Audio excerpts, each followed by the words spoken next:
To whoever sent me that video and emailed me, thank you.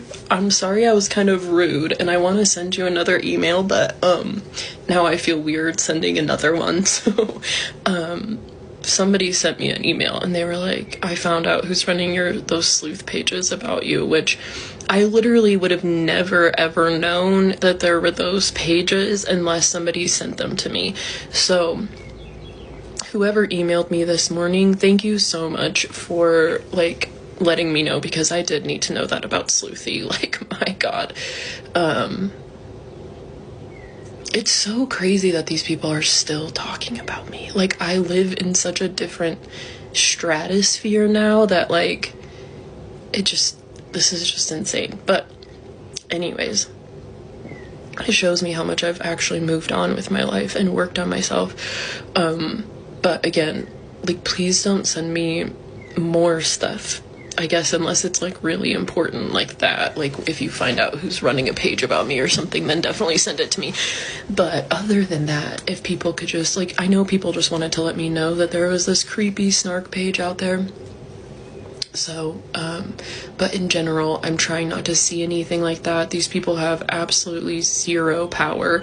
And now that I know it's Sleuthy, I know that she has even less power. Like, this woman has nothing, absolutely nothing, except for she's so obsessive and so fucking creepy. But I'm so glad to finally, like, have nailed that down. There were other ways I could find out, but I'm trying to just, like, let this shit go. You know what I mean? So to finally know, like, oh, that's Sleuthy. Of course, I knew it was someone older because, like, the way she edits is... Oh my God. Anyways, it's hilarious to try to hurt someone looking like you edit on a Nokia from 1999. It's fucking pathetic, actually.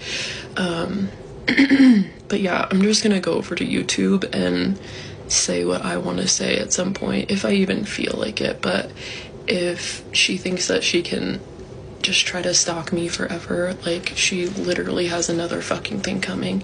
I've been preparing for stuff like this over the last 2 years after what I've been through. So, but anyways, thank you to whoever sent that to me. I'm sure you watch my stories too. It really does kind of like unlock something in me that I was trying to just get over, and now it's like really satisfying to know who it is. And I know how much she doesn't want to be talked about online, so and I tried to keep things private. I tried to not get nasty with these people, even though they got so personal and nasty with me. So we can play that game.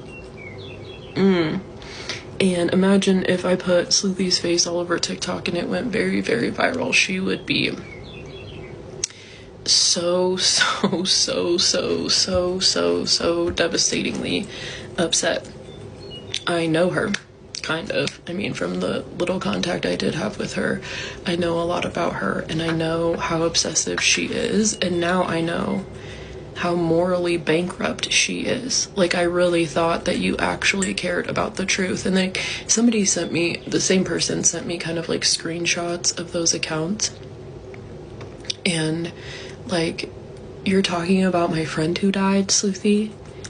Like, who, like, what the fuck is actually wrong with you, dude? What is actually wrong with you? You don't know what happened with my friend. Why on earth would I be lying about that? Like, that, like, yeah, you are so obsessed with me. And then you have the nerve to say, oh, I'm not obsessed with her. I'm not. You're not? And guess who's going to be so mad when I spill all the tea about what you really did to Jubilee behind the scenes?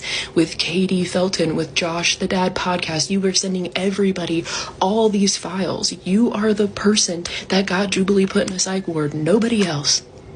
And Jubilee. You and Jubilee got Jubilee put in a psych ward. And Hags. You sent me messages that I never needed to see. You never stopped instigating stuff, and I snapped. And I almost took my life, and none of you stopped after that. You still can't stop. Sleuthy talked to me the day I had a mental health crisis. I will always be creeped out by that.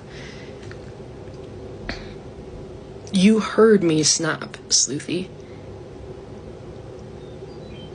and now you're dedicated to doing the same thing that made me snap the first time.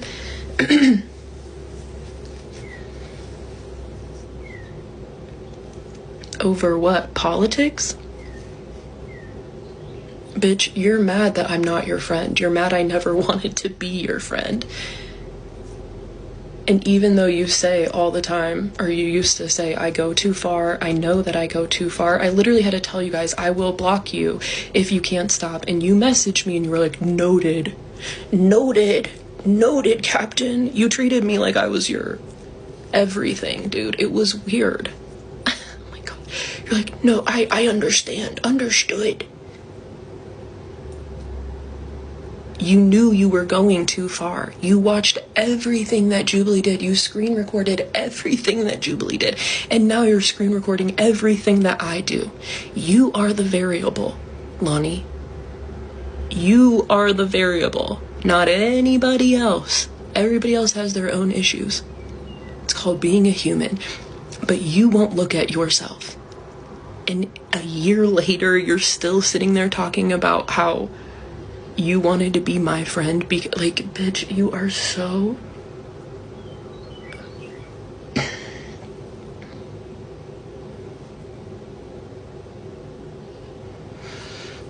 You're missing your kids' lives for this. I don't... You watched Jubilee go to the psych ward and she got diagnosed with a delusional disorder. I wouldn't know that if it wasn't for you. You're the one who said she wasn't taking her kid to school. You are the one who told me that. And now you have the fucking audacity to sit there with her and be buddy-buddy with her. I was so right about you. And my friends in real life and my family who was telling me the whole time, I don't think Hags has your best interest in mind. Like, something's weird about this. They were all right. And you two are the weirdest losers. And if you get people's trust on the internet and then fucking turn on them, you're disgusting. And you're gonna have karma hit you like a freight train. And it already did. And you still didn't learn anything. And after everything, you are sitting on that live still talking about me, and Krissa rats you out.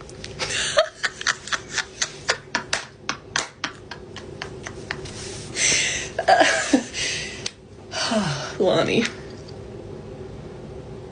I could put together a 10-part series about you specifically and put it all over TikTok, and you would be so mad. That's the best part, is if I did that, you would be so upset. You would be like, I can't believe Allie's doing this and putting it out to her followers. Oh, after you are stalking me, like incessantly trying to hurt me, talking about private things. Oh, we can put it all out there. I have nothing to hide. Absolutely nothing. Just like always. And of course, Krissa rats you out. And it's a Jubilee live stream, so she doesn't edit those things. And of course, there's somebody in there who actually wants to help me. Of course. Because this is how karma works. It's just this ever-evolving thing. And I've been working so hard to move on with my life. And you're doing the very things you promised you would never do. You are a terrible human. And it's so satisfying to know that I was right the whole time. My intuition was right.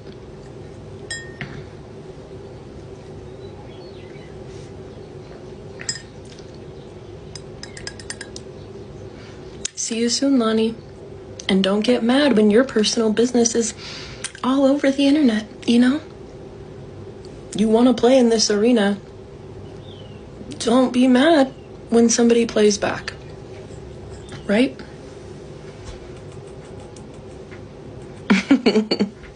This is so immature. I never want to argue with people online. It's so immature. These people, like, we all had the opportunity to work these things out privately, like actual adults. This is so insane. This video is for education. This video is for educational purposes. This video is for educational purposes only. video is for educational purposes only. Yeah, this video is for educational purposes only. So nice to meet you though, honey.